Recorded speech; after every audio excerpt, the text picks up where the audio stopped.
22 του Γενάρη, παιδιά, σήμερα 2026 και είναι 9 βαθμοί στη Λευκοσία μας.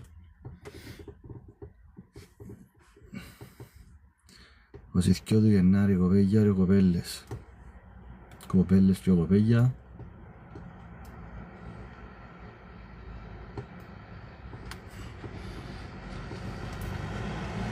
Εντάξει, έχω την εντύπωση κάποια σχόλια σε αυτό το live φιλτραρίστηκα την προστασία. Μπορεί, από ό,τι μου είπαν, δεν μπορεί να γραφτεί στα ελληνικά.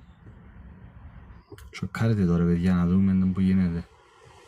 Γιατί μπορώ να διαβάζεις Greek comment, δεν τα διαβάζω. Μπορεί να γι' αυτό να το πώς. Έστειλα σε ελληνικά, άρα κάποιον πρόβλημα έχει, δεν ξέρω γιατί.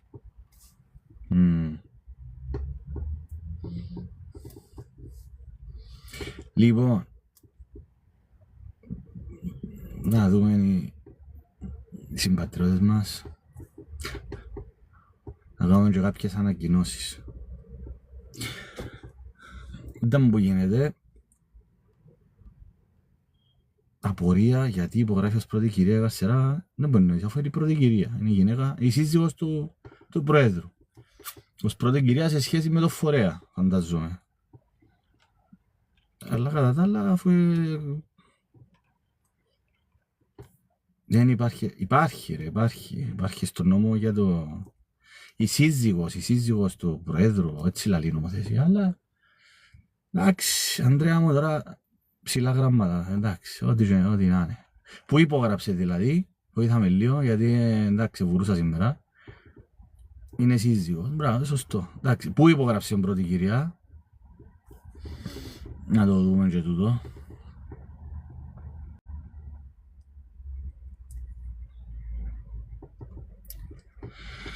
Αναία.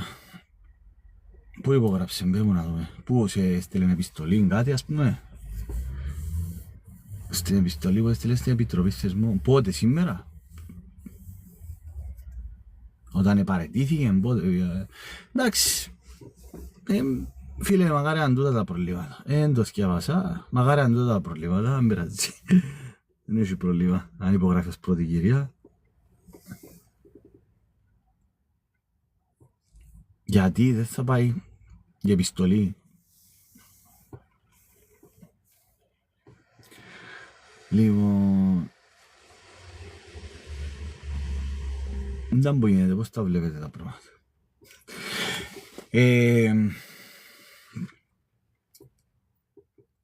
Ότι δεν πήγε στην Επιτροπή. Εννοείσαι καλέσαν την να πάει στην Επιτροπή Θεσμών της Βουλής και δεν πήγε.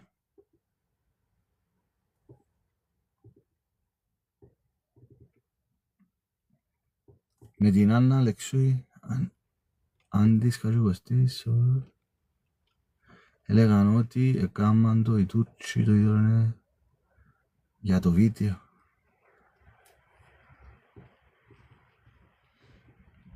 Χρήστος Καλίδες, εχθές την ομιλία του τώρα, ναι, είδα αρκετά αποσπάσματα, ναι. Είδα αρκετά αποσπάσματα, παιδιά. Φοητσάρικα τα πράγματα. Γεια σου, Αντρίκο μου. Γεια σου, Λεβένταστροπε. Ήταν που γίνεται στα ξένα. Πού εμπούσαστε, στην Ιταλία εμπούσαστε, ρε φίλε.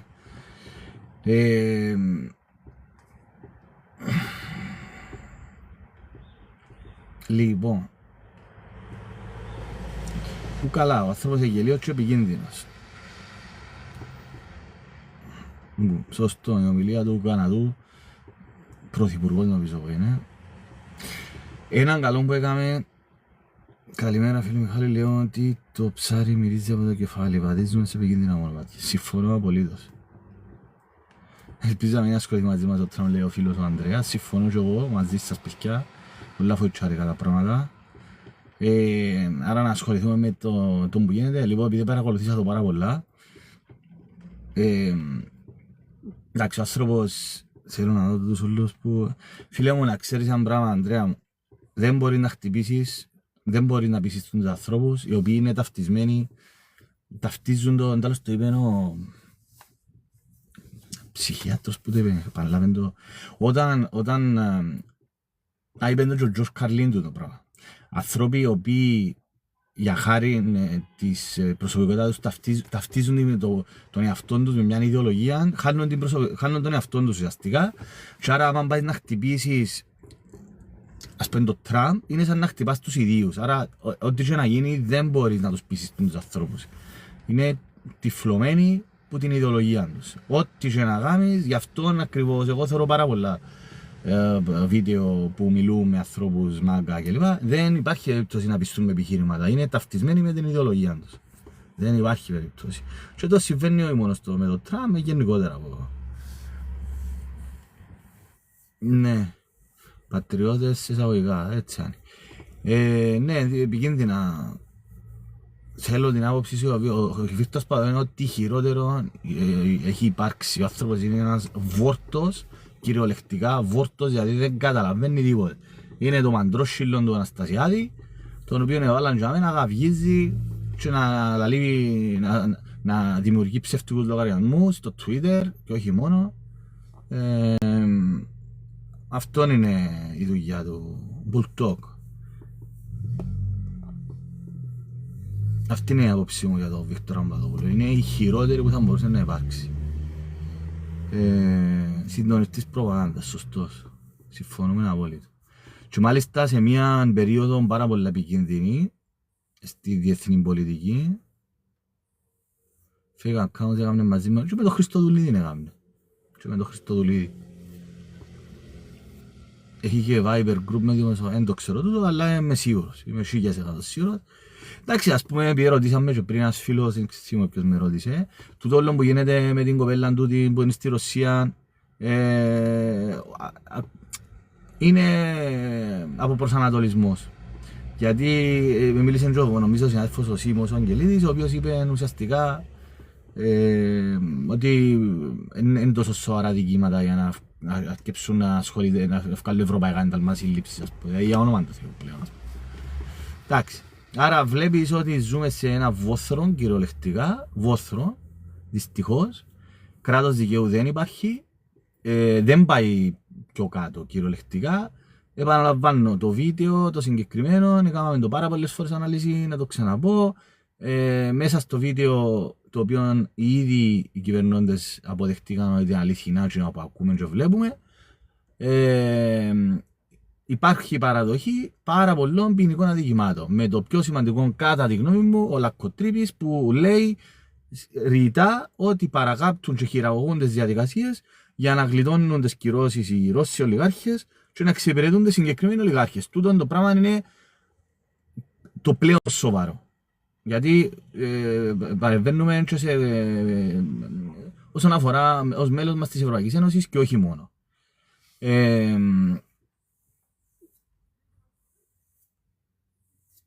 Ναι, άρα το γεγονός ότι δεν κινήθηκε ακόμα τίποτε εναντίον, δεν υπάρχει καμία. Έβαλαν τον Πασχαλίδη ενός ποινικού ανακριτή. Δεν ξέρω τι είναι να κάνει ο Πασχαλίδης, ο προεδρικαστής του Ανατάτου, και είναι πρόεδρος της Αρχής Παραπονών της Αστυνομίας, να δείξει. Αλλά δεν έχω καμία εμπιστοσύνη ότι να γίνει οτιδήποτε. Ειλικρινά δεν το πιστεύω. Και επίσης να αναφέρω ότι για το βίντεο του Al Jazeera, κατά τη γνώμη τη δική μου, ο λόγος που κινείται και υπάρχει και μεγάλη περίπτωση να καταδικαστεί ο Σιλούρης και ο Τζοβάνι είναι πρώτον, το πιο σημαντικό είναι γιατί είναι αναλώσιμοι. Πρώτον, ο Τζοβάνι είναι του Αγγέλ, άρα όχι απλώς είναι τους κοφτοί, θέλουν να καταδικαστεί για να δαχτυλοδείχνουν το Αγγέλ, και ο Σιλούρης δεν τους ενδιαφέρει. Είναι τελειωμένη περίπτωση για εκείνους. Άρα και να έχουν να λαλούν ότι καταδικαστήκα. Αλλά τα ΜΕ που είναι τόσο σοβαρά τα ζητήματα, δεν πρόκειται να κάνουν τίποτε. Αυτή είναι η προσωπική μου εκτίμηση. Και δυστυχώς έχουμε πάρα πολλές, όχι ενδείξεις, να μην σου πω και αποδείξεις για αυτό το πράγμα. Επαναλαμβάνω, Κατσουνοτός, ποινικός ανακριτής Αχιλλέας Εμιλιανίδης, πάρα πολλά σοβαρά ποινικά δικήματα, μηνύματα με κατάδικους, βαρυπινίδες, ευρήματα πάρα πολλά σοβαρά από τον Αχιλλέα Εμιλιανίδη και ο βοηθός Γενικός Εισαγγελέας, για λόγους δημοσίου συμφέροντος που δεν μας εξήγησε ποτέ τι εννοεί, δεν εκκινήθηκε εναντίον του Κατσουνοτού και όχι μόνο δεν εκκινήθηκε εναντίον του, είναι βοηθός αρχηγός αστυνομίας, παιδιά. Είναι βοηθός αρχηγός αστυνομίας. Ένας άνθρωπος που θα έπρεπε να ήταν υπόδικος. Ή τουλάχιστον να διωχθεί ποινικά, να μην πω υπόδικος. Υπάρχει πιθανότητα και άλλα βίντεο. Σίγουρα, 1000% υπάρχουν και άλλα βίντεο. Αφού είναι μοντάζ, άρα εννοείται ότι υπάρχει. Απλώς τώρα, τσίνος που το γάμνει για τους λόγους τους οποίους το γάμνει, αν επιθυμεί να εκβιάσει κι άλλον, να βγάλει κι άλλα βίντεο. Αν επέτυχε τους σκοπούς του, μπορεί να μην το βγάλει. Τι να πω, δεν ξέρω. Φίλε, έφυγα και εγώ από την Κύπρο, ήμουν και Α8 και τόσο απαραίτητη.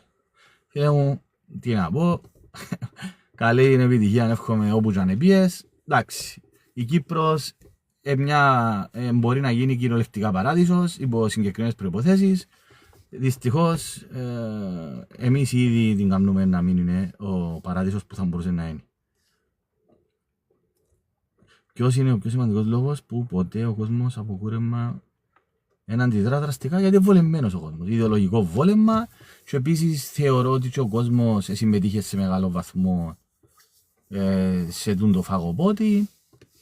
Τούτο. Δηλαδή αμέσως βουτά να βγάλει, να φάει κλπ. Αλλά περισσότερο είναι ο κόσμος δεν το έχει να αντιδρά. Δυστυχώς δεν το έχει να αντιδρά. Αποδέχεται τα πάντα. Υπάρχει μέλλον για νέους δικηγόρους? Φίλε μου, είναι η άποψη μου εμένα, εξαρτάται κιόλας να εννοείς για νέους δικηγόρους. Τα δικαστήρια επεθάνα, είναι νεκρά τα δικαστήρια. Τώρα εξαρτάται, Λεμεσόν ας πούμε νομίζω έχει φόρεξ, έχει εταιρείες κλπ. Έχει ακόμα. Όχι, νομίζω δύσκολα πράγματα. Καταρχήν έχει πάρα πολλούς. Εγεμώσαμε τα μέσα σχολές, έγιναν όλοι δικηγόροι. Άρα δεν ξέρω. Αλλά εξαρτάται, φίλε μου καλέ, ένα πτυχίο νομικής, άλλο πτυχίο νομικής και άλλο δικηγόρος. Ή επειδή όλοι έχουμε τη φωκιά, συμφωνώ. Έχουμε ακριβώς και τούτο να έχει. Γιατί ποτέ δεν είχαμε δημοκρατία και μια ζωή σύφκουμε. Εντάξει, ναι, σωστό, συμφωνώ. Δυστυχώς, φίλε, τρώσει με 7 μασέλες και επικαιρώνει την νύφη, είναι ο απλός ο κόσμος. Αν δεν ξυπνήσουμε... το θέμα είναι ποιοι είμαστε εμείς που να ξυπνήσουμε, φίλε μου. Με εμένα, να ξέρεις, τούτα να ξυπνήσουμε. Πολλοί νομίζουν ότι ξυπνήσαν και εντάξει, το ξυπνήσαν και πού πάει, ας πούμε, που ξυπνά. Ανδρέας, ο φίλος μου, συμφωνώ απόλυτα. Πολλά λίγοι Κυπραίοι δεν θα έτρωαν αν βρίσκονταν σε ευνοϊκή θέση. Νοοτροπία 0. Έτσι. Και σε ναυτιλιακές μπορούν να πάρουν δικηγόροι. Ναι, μα ναυτιλιακές είναι και η Λευκοσία για παράδειγμα. Είναι και η Λεμεσό, κυρίως. Εντάξει, εγώ το που μπορώ να πω και ξέρω είναι ότι το δικαστήριο επέθανε. Δεν υπάρχουν ικανοποιητικά λεφτά για να μπορείς να πεις ότι αξίζει τον κόπο, αλλά εντάξει, εξαρτάται ρε παιδιά, εντάξει, εξαρτάται. Κοίτα, αναλόγως δεν που θέλεις. Αναλόγως δεν που θέλεις. Ναι. Εξαρτάται να μπορεί να με ξυπνά ρε παιδιά, εντάξει. Φίλε σου εύχομαι να βγεις πραγματικά, το αξίζεις. Να είσαι καλά, απλώς να πω παιδιά ότι θα κατέβω στη Λεμεσό. Θα είμαι υποψήφιος στην επαρχία Λεμεσού. Όχι στη Λευκοσία, θα είμαι υποψήφιος στην επαρχία Λεμεσού. Λεμεσόν εγώ επέρασα τα παιδικά μου χρόνια, τα καλοκαίρια, μισή μου οικογένεια από τη Λεμεσόν. Θεωρώ ότι στηρίζει με πολλοί κόσμος στη Λεμεσό. Οπότε θα είμαι υποψήφιος του άλματος στη Λεμεσό. Σημαντικό τούτο να το πω. Και είχα κάνει πολλές αναλύσεις ακριβώς για το ειδικά στη Λεμεσό.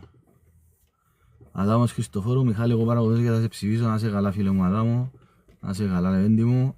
Δεν υπάρχει άλλος τρόπος. Αν δεν μπεις και αμέ που λαμβάνονται οι αποφάσεις, ό,τι και να λούμε από τα TikTok και από τα Facebook κλπ. Δεν αλλάζει τίποτε. Πρέπει να μπουν άνθρωποι μέσα στη Βουλή, οι οποίοι να θέλουν ουσιαστικά να κάνουν πραγματικές αλλαγές, πρώτον να ξέρουν, να έχουν τις γνώσεις για να αλλάξουν ουσιαστικά τους νόμους. Και το πιο σημαντικό, ένα από τα πρώτα πράγματα που είναι αρχή είναι ειδικά το νόμο περί εκποιήσεων. Ήδη ως Άλμαν ευκάλαμε ανακοινώσεις. Οπωσδήποτε τροποποίηση, αλλαγή πλήρως του καθεστώτος του fast track διαδικασίας. Θα πρέπει οπωσδήποτε για όλα τα κίνητα, όχι μόνο για την πρώτη κατοικία, για όλα τα κίνητα να υπάρχει δικαίωμα ουσιαστικής ακρόασης. Αυτό θα κάνουμε. Είναι κάτι το οποίο είχα εισηγηθεί και εγώ στην Επιτροπή της Βουλής Οικονομικών όταν συζητήσαμε το θέμα ως πρόεδρος του Συνδέσμου Προστασίας προς Κατοικίας, το οποίο εισηγηθήκα και στο άλμα και υιοθετήθηκε. Η εισήγηση μας είναι όπως ακόμη και η fast track διαδικασίες, η οποία είναι σούπερ καταχρηστική. Εάν επιθυμούν οι τράπεζες και συγκεκριμένα οι εταιρείες εξαγοράς, που πλέον κατά 90% εταιρείες εξαγοράς θέλουν να χρησιμοποιήσουν τη διαδικασία, θα υποχρεωτικά οι επαρχιακοί δικαστές που έχουν δικαιοδοσία να δικάζουν, να σταματήσουν να δικάζουν τραγελαφικά πράγματα όπως αν επιδόθηκε με συστήμα ταχυδρομένων και πελάρες, αλλά να μπαίνουν στην ουσία. Δηλαδή, να μπαίνουν στην ουσία. Θέλεις κυρία τράπεζα να κάνεις γιώτα, να κάνεις ειδοποίηση τύπου θήτα, γιώτα, α κλπ. Θα κάνεις, αλλά θα δικαστεί η ουσία. Θα υποχρεούται ο δικαστής να ελέγξει αν έχει καταχρηστικές ρήτρες, που κανονικά υποχρεούται, είναι αυτεπάγγελτος ο έλεγχος. Απλώς οι δικαστές, επαναλαμβάνω, είναι το μεγάλο πρόβλημα, είναι οι δικαστές που δεν εφαρμόζουν το κοινοτικό δίκαιο. Έτσι, με νόμο θα τους εξαναγκάσεις, άρα ήδη εξαναγκάζονται βάσει του άρθρου 1α, αλλά εμείς θα το κάνουμε με νόμο.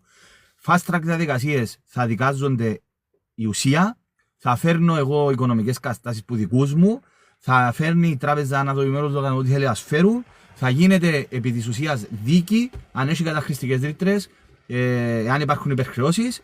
Θέλεις να κάνεις fast track διαδικασία και θα βγαίνει απόφαση, επί της ουσίας όμως. Όχι δεν θεωρούμε δεδομένο ότι να γίνει πληστηριασμός κλπ. Έτσι, να δικάζεται η ουσία.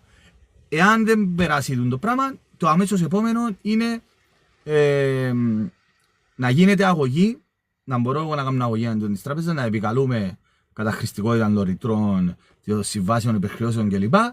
Και να υπάρχει, θεωρείται ότι εάν είναι η πρώτη μου κατοικία, η επαγγελματική μου στέγη, υποχρεωτικά θα τροποποιηθεί το άρθρο 32 του νόμου περί δικαστηρίων, να θεωρείται ότι εντάξει μπαίνω λίγο σε τεχνικά ζητήματα, αλλά εγώ πρέπει να τα πω και μετά να τα εξηγήσουμε αν θέλετε.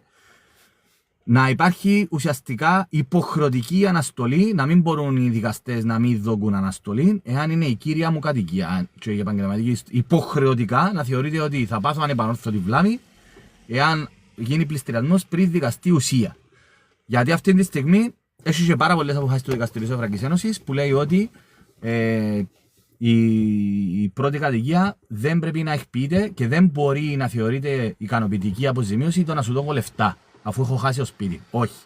Άρα, εάν εγώ έχω την κύρια μου κατοικία και κινδυνεύει με εκπίση, θα κάνω αίτηση αναστολής και υποχρεωτικά στον νόμο θα θεωρηθεί ότι είναι ανεπανόρθωτη βλάβη το να χάσω την πρώτη μου κατοικία και η επαγγελματική μου στέγη. Άρα, οι δικαστές πρέπει να διούν αναστολή. Και φυσικά για όλα, και χωράφια, και εξοχικά και τα πάντα θα μπορούν να βγουν διατάγματα αναστολής. Απλώς για την πρώτη κατοικία και για την επαγγελματική στέγη θα υπάρξει επαυξημένη προστασία. Αυτή είναι η πρόταση. Και επίσης να μην πολλούνται, εάν τελικά αποτύχουν όλα τα μέτρα, αναδιαρθρώσεις κλπ. Να μην υπάρχει εξευτελιστική πώληση σε τιμές χώβα. Να υπάρχει όριο στο πόσα μπορούν να πουλήσουν, να ξεπουλήσουν τις περιουσίες. Τούτα είναι προτάσεις που θα γίνουν άμεσα.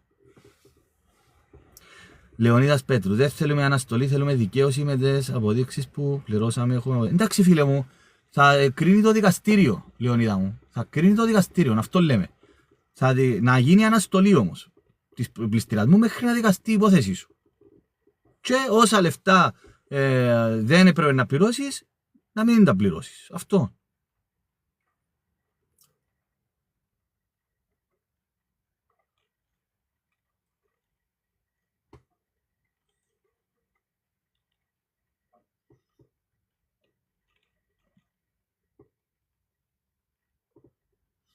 Και να μην σκεφτούνται την πούγκα τους μόνο με το δημόσιο συμφέρον, φίλε μου. Συμφωνώ. Και ακόμα τα ψηφίσαν υπέρ των Δυσί, Δίκο, Δίπα, νομίζω τούτη, και ο Θεμιστοκλέος του ΕΛΑΜ, που δεν ήταν του ΕΛΑΜ, και δυστυχώς για μία ψήφο, δυστυχώς δεν επέρασε ο νόμος, και δυστυχώς το ΑΚΕΛ, η Ειρήνη Χαραμπίδου ήταν στην Αγγλία και δεν ήρθε να ψηφίσει. Αν έρχεται η Ειρήνη Χαραμπίδου θα περνούσε ο νόμος και θα περνούσε ο νόμος για τις εκπίσεις.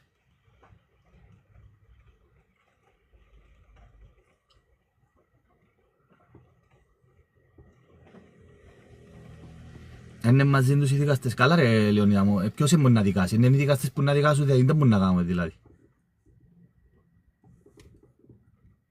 Εσύ πιστεύεις να περάσει, να το κάνουμε, φίλε μου, να περάσει, ναι. Πάντως μαθαίνουμε πολλά πράγματα από σένα, να είσαι καλά φίλε μου. Δεν τους δεσμεύουμε τον νόμο διότι ψήφισαν κάποιοι βουλευτές. Τι πιστεύεις. Φίλε μου, Λεωνίδα μου, άκου. Θέλω να γίνει κατανοητό κάτι. Εν και άλλον τρόπο. Είναι οι δικαστές που να δικάσουν. Τι νομίζεις ότι πρέπει να γίνει, δηλαδή. Είναι καταλαβαίνετε που. Είναι οι δικαστές. Εμείς πρέπει να φροντίσουμε να υπάρχει δίκαιη δίκη. Αυτό. Τούτο. Άμα κάνεις αδάνειο, εντάξει, και πρέπει να γίνει κατανοητό κάτι. Μιλώ για καταχρηστικές ρήτρες, υπερχρεώσεις κλπ. Να αφαιρεθούν τα ποσά που πρέπει να αφαιρεθούν. Ναι, αλλά προχωρούν. Αφού λέω, ρε Λεωνίδα μου, θα σταματήσουν οι πληστηριασμοί, λέμε. Γι' αυτό πρέπει να γίνουν αναστολές. Πρέπει να περάσει όμως ξεκάθαρος. Τούτο θα κάνουμε. Το πρώτο πράγμα που θα κάνουμε είναι τούτο.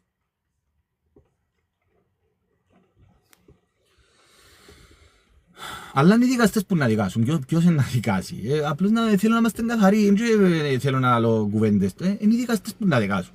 Εντάξει, καταλαβαίνω ο κόσμος έχασε την εμπιστοσύνη του, αλλά είναι και άλλον τρόπο, παιδιά. Φίλε μου, έμειναν 4 μήνες. Ψηφίστε το άλμα να περάσουμε τον νόμο. Είναι εγώ που να ετοιμάσω τον νόμο.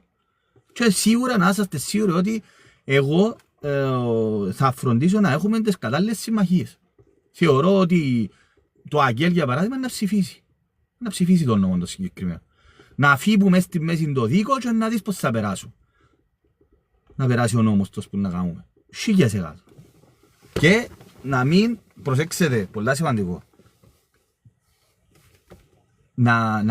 να μην τον αναπέμψει ο Χριστοδουλίδης. Γιατί πολλές νόμιους που περάσαν και αναπέμψαν τους και ευκάλαν τους ασυνταγματικούς στο ανώτατο.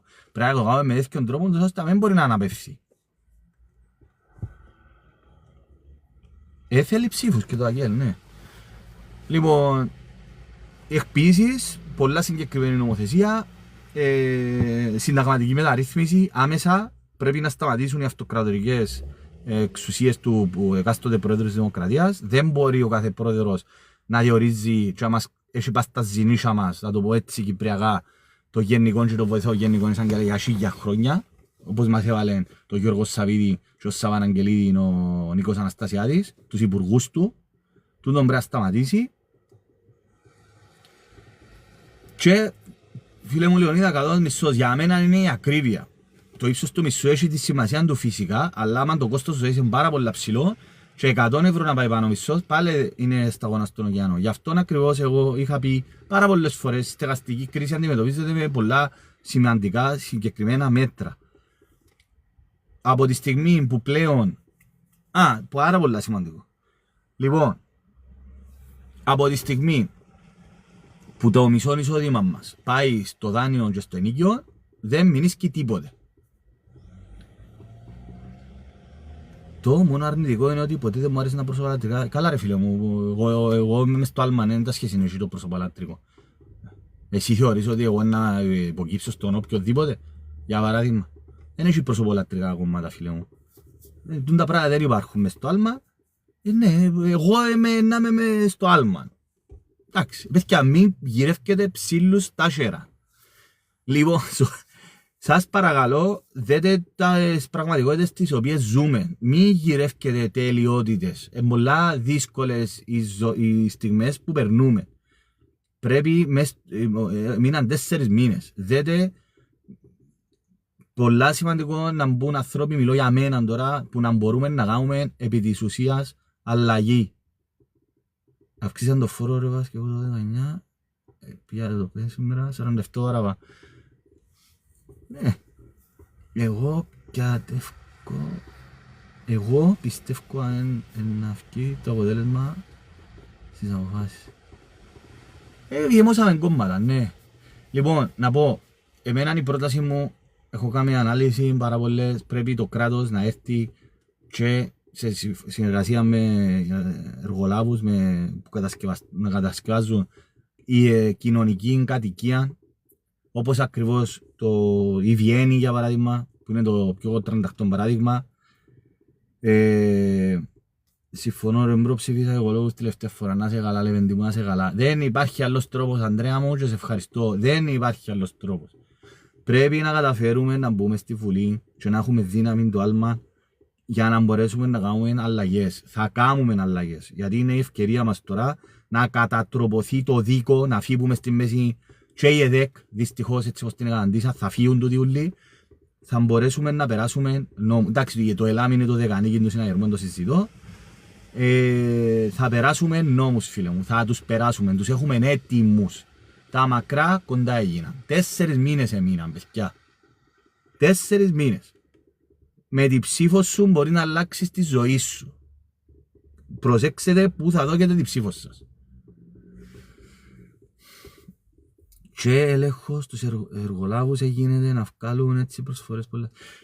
Λοιπόν, παιδιά, ακούτε. Εμπιστοσύνη δεν υπάρχει 0. Ακούτε. Ψηφίστε ανθρώπους οι οποίοι να μπορείτε να πιστεύετε ότι, μιλώ για μένα τώρα, ότι θα μπορούμε να ελέγξουμε ότι τούτα που λέμε γίνονται. Δεν έχω καμία εμπιστοσύνη σε κανένα. Ωραία. Εμένα η δουλειά μου θα είναι να κάνω τούτα που πιστεύω ότι είναι σωστά. Θα μου ξεδηθούν τα σέρκα. Θα πρέπει να πιένω δουλειά και να διαλύουμε και να προσπαθώ να επιβιώνω. Θα αφιερωθώ σε τούτο που θέλω να κάνω. Λοιπόν, οι προτάσεις τις οποίες εισηγούμε για τη στεγαστική κρίση, για παράδειγμα, θα φροντίσω τούτα πράγματα να γίνουν. Είπε μου για να δείτε. Έχω έναν πολύ καλό μου φίλο, Θεσσαλονίκη, έχασα από όνομα, ο άνθρωπος έχει ψηλή θέση μες στο ΙΤΕΚ, πολλά θκευασμένος. Υπάρχει μεγάλη απάτη με τους συντελεστές δόμησης. Τάχα οι συντελεστές δόμησης από το 2013 δοθήκα για να μπορέσει να συνταχθεί ο οικονομικός τομέας. Και διά το κράτος συντελεστές δόμησης, δηλαδή λεφτά στους developer. Υπήρχε περίπτωση που με τους συντελεστές δόμησης ευκάλαν μέχρι και 300 εκατομμύρια ένας developer. Δηλαδή, και αυτή τη στιγμή, 29 του Δεκέμβρη νομίζω, ή αρχές του Γενάρη, ανανεώσαν τους συντελεστές δόμησης για να δίδονται τη στιγμή που όχι απλώς δεν έχει πρόβλημα ο οικοδομικός τομέας, αλλά οργιάζει ο οικοδομικός τομέας. Τούτα πρέπει να σταματήσουν. Ή θέλεις να δώσεις συντελεστή δόμησης και να πιάνουν οι developer, θα επιστρέφουν το 100%, θα χτίζουν κοινωνικές στέγες. Θα χτίζουν κοινωνική κατοικία. Αν θέλεις να πιάνεις συντελεστή. Θα έχει ανταλλάγματα το κράτος. Να σταματήσει το πράγμα να διούν στους εργολάβους και στους developer μούχτη λεφτά. Το κράτος. Άρα, τούτα πράγματα για να γίνουν, παιδιά, μιλούμε για εκατομμύριο. Έτσι. Πρέπει να μπουν άνθρωποι, ξανά λέω το. Τα μακρά κοντά έγιναν. Δεν είναι κουβεντούες στο TikTok. Προσπαθώ να επικοινωνώ όσο παραπάνω γίνεται με τον κόσμο. Και να κάνουμε και καλέσματα. Πρέπει τα πράγματα να τα δούμε πρακτικά. Η στέγη είναι το πιο σημαντικό. Αν δεν αλλάξει η στεγαστική πολιτική, δεν θα δει στην πούγκα του ο κόσμος αλλαγή.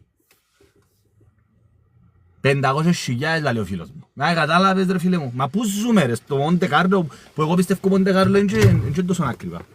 Εγώ πιστεύω Μοντε Κάρλο δεν είναι άκριβα.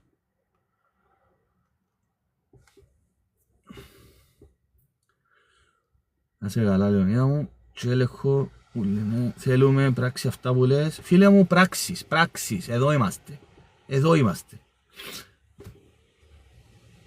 Εγώ ρε φίλε μου δεν μου έδωκε κανένας βοήθεια που την είχα ανάγκη. Εντάξει, φίλε μου καλέ, τα δαμέ. Βοήθασε, παρά να βάλω, αν ψηφίσω μόνο το κόμμα Λευκοσία, βοήθασε παρά. Φίλε μου, το άλμα το πιο σημαντικό να ψηφίσεις, σε που ζάμε ζήσεις και αλείς εσύ. Το άλμα πρέπει να δυναμώσει. Ο φίλος έπια προσφορά 192 τετραγωνικά, μισό εκατομμύριο ρε φίλε, δηλαδή για όνομα του Θεού. Ελπίζω να βγεις φίλε μου, να κάνεις πράξη αυτά που λες. Φίλε μου, θα τα κάνω πράξη, βοηθάτε, πρέπει να καταφέρουμε να μπούμε στη Βουλή. Πρέπει να δυναμώσουμε 4 μήνες, Φεβράρης, Μάρτης, Απρίλης, Μάης, παιδιά, είμαστε δαμέ. Εδώ είμαστε. Θα την αλλάξουμε την Κύπρο. Φίλε μου, εγώ ό,τι λαλώ θα το κάνω. Εντάξει, θα κάνω εκείνο που πρέπει να γίνει.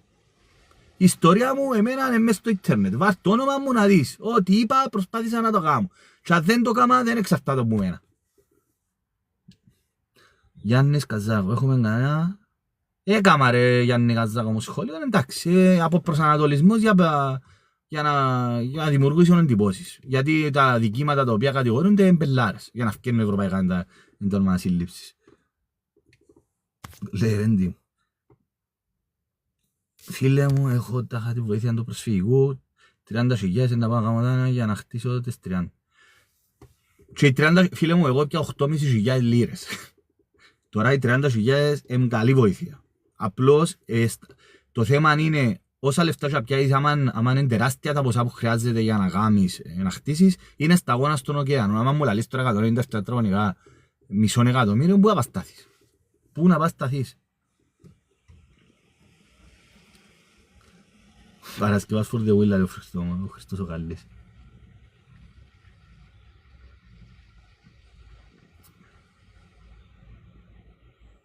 Έχω πάρα πολύ αισιοδοξία, βεβαίως.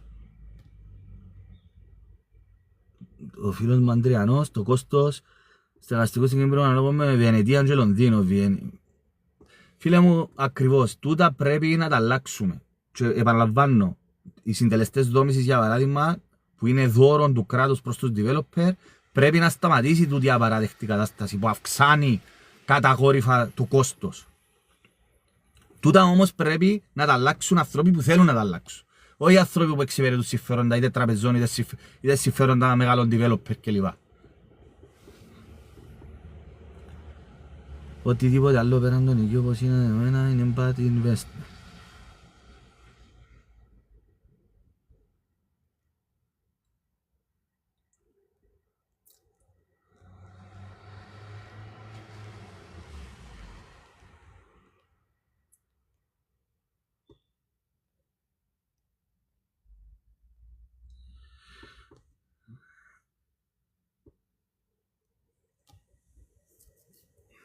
Άνθρωποι που μπορούν.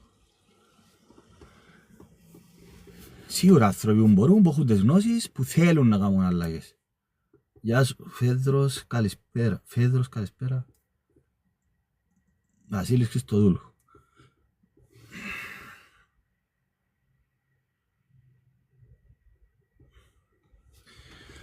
Άρα, ο νόμος περί εκποίησεων είναι το άμεσο που θα περάσει το πράγμα. Υποχρεωτική αλλαγή της διαδικασίας της fast track να μπαίνουν στην ουσία, να υποχρεούνται οι δικαστές να μπαίνουν στην ουσία, ή εναλλακτικά να μπορεί να τροποποιηθεί το άρθρο 32, υποχρεωτικά να θεωρείται ότι αν εκποιηθεί η πρώτη κατοικία και είπαν ότι είστε για να επανόρθωτη βλάβη. Εμείς που είμαστε φοιτητές στην Ελλάδα, πώς θα πει. Μα νομίζω είναι και κάλπες ρε, Ελλάδα, Αθήνα, Θεσσαλονίκη, Πάτρα, νομίζω είναι νάσι. Αφού ξέρεις ποιο είναι δηλαδή μαφιός στην Ευρώπη, στην Κύπρο, έκαναν και κάνουν έργα πάνω. Μα συμφωνώ απόλυτα, μα είδαμε έναν από τους μεγαλύτερους. Παραδέχεται ότι αμίζεις. Εντάξει, δεν υπάρχει αμφιβολία για το πράγμα. Παιδιά, λοιπόν, το ότι έχουμε εμπαλατικό κράτος δεν χαρακτηρίζει μόνο τους πολιτικούς μας. Χαρακτηρίζει και τους πολίτες που έκαναν τον εαυτό τους πελάτες. Έτσι, τούτο πράγμα εξαρτάται και από τον κόσμο. Τούτο. 4 μήνες. Σε 4 μήνες.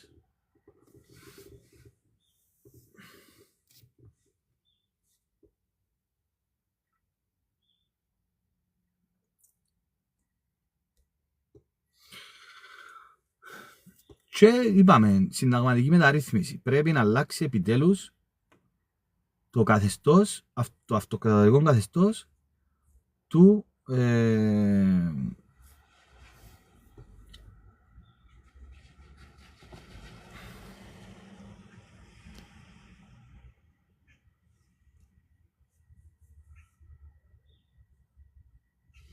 Κυριακό μου, δεν μπορείς ερωτήσεις που κάνουμε ρε φίλε, τι να πω τώρα, για όνομα, τι να απαντήσω ας πούμε τώρα, δεν ξέρω. Απαντά το μόνος σου ρε φίλοι μου, δεν μπορείς ερωτήσεις ας πούμε. Μα η στεγαστική κρίση αντιμετωπίζεται και με ενοικίαση. Η Βιέννη, όταν λέω ότι είναι ιδιοκτήτης, είναι ιδιοκτήτης η ίδια η Βιέννη, ο Δήμος Βιέννη. Και μπορεί να νοικιάζει το κράτος. Όχι μόνο να αγοράζεις που το κράτος. Εννοείται. Ακόμα δεν έκλεισε ο κατάλογος, όποιος ενδιαφέρεται, σίγουρα να είναι Οδυσσέας. Φρήμανκι 13, είσαι top αδελφέ, να είσαι καλά ρε πέντε μου Φρήμανκι. Αλλά όλα κρίνονται στη Τενέκαν παιδιά, 4 μήνες, επαναλαμβάνω, 4 μήνες έμεινα. Και πιστεύω πάμε πάρα πολλά καλά, οι δημοσκοπήσεις δείχνουν το άλμα πάρα πολλά ψηλά, σίγουρα πάνω από 10%. Όσους παραπάνω βγάλει το άλμα, τόσο πιο εύκολα θα μπορούμε να περάσουμε τις αλλαγές που πρέπει να περάσουμε. Πάρα πολλά σημαντικές τις εκλογές, πολλά δύσκολο και το διεθνές περιβάλλον. Θέλεις ανθρώπους σοβαρούς που να έχουν γνώσεις να μπορούν να κάνουν αλλαγές.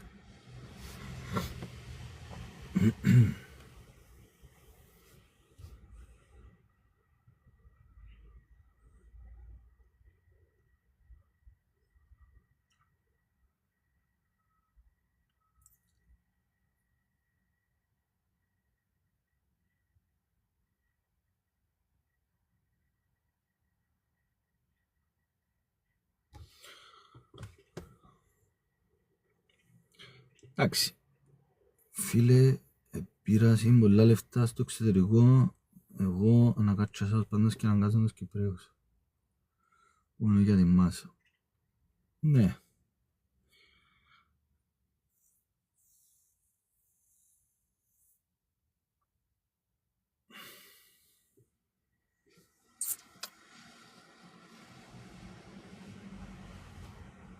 Παιδιά, να πω κάτι. Είχα μια κουβέντα με ένα φίλο σε podcast δικό του. Είπα του ότι έχει τη λογική του ραγιά, γιατί κάποιος μπορεί να θέλει να βρει δικαιολογίες για να μην κάνει κάτι. Εγώ θέλω να βρίσκω πάντα δικαιολογία, συσσαγωγικά ή όχι, για να κάνω κάτι. Η λογική του ραγιά είναι εν ούλοι ήδη, εν ούλοι εν το ένα εν το άλλο, εν αλλάσει τίποτε, και δεν κάνω τίποτε. Εν αλλάσει τίποτε όλα, και δεν κάνω τίποτε. Εγώ είμαι το εντελώς αντίθετο. Εγώ πιστεύω ότι μπορούμε να αλλάξουμε. Η λογική του ραγιά είναι ότι τίποτε να αλλάσει. Και κάθομαι και βράζω τα αυκά μου. Λοιπόν, ή είμαστε ραγιάες ή είμαστε άνθρωποι που θέλουμε το καλύτερο για τον τόπο μας. Τα πράγματα αλλάσουν. Πράγματα αλλάσουν, φτάνει να θέλουμε. Και φτάνει να μπουν άνθρωποι οι οποίοι θέλουν να κάνουν αλλαγές, παιδιά. Και είναι μια μοναδική ευκαιρία. Το παλιό κατεστημένο πεθαίνει. Να το δώκουμε μια και έξω να φύγει, να το κλωτσίσουμε. Ειδικά επαναλαμβάνω, ναι, το δίκο να φύγουμε στη μέση. Να φύγει το δίκο. Να φύγει το δίκο. Οι δικηγόροι των τραπεζών να φύγουν. Πολλά σημαντικό είναι το πράγμα. Να χάσει το δίκο, ρε κουμπάρε. Να χάσει το ρυθμιστικό του ρόλο. Και γιατί σε προεδρικές είναι πάρα πολλά σημαντικό το πράγμα. Να δεις πώς θα αλλάξουν τα πράγματα. Δίκο να φύγουν τούτοι. Να εξαφανιστούν. Γιατί πουλούν πατριωτισμούς και πουλούν τα πράγματα και όταν πρέπει να αποφασιστούν για την ποιοτική και για την ποιότητα της ζωής του Μέσου Κύπριου, βλέπουμε να που ψηφίζουν.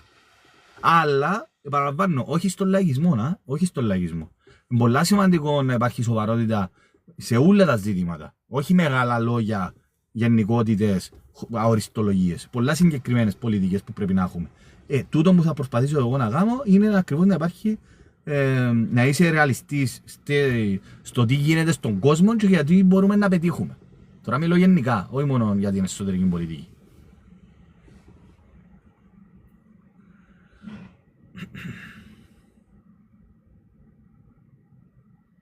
Να σε καλά, Λεωνία μου. Άντε, πες μου μια λογική πώς αλλάξαν οι μισοί έτσι και τα νίκια που είμαστε. Τι να πω μια γνώμη για τον Δήμαρχο Πάφο. Παιδιά, ρωτάτε με συνέχεια για τον Δήμαρχο Πάφο. Τι να πω, δεν έχω άποψη. Οι παφίδες λαλούν ότι είναι καλός. Δεν έχω άποψη ρε παιδιά, δεν έχω άποψη. Δεν ξέρω τόσα για να έχω άποψη. Δεν έχω. Άμα δεν μπορώ να εκφράσω άποψη.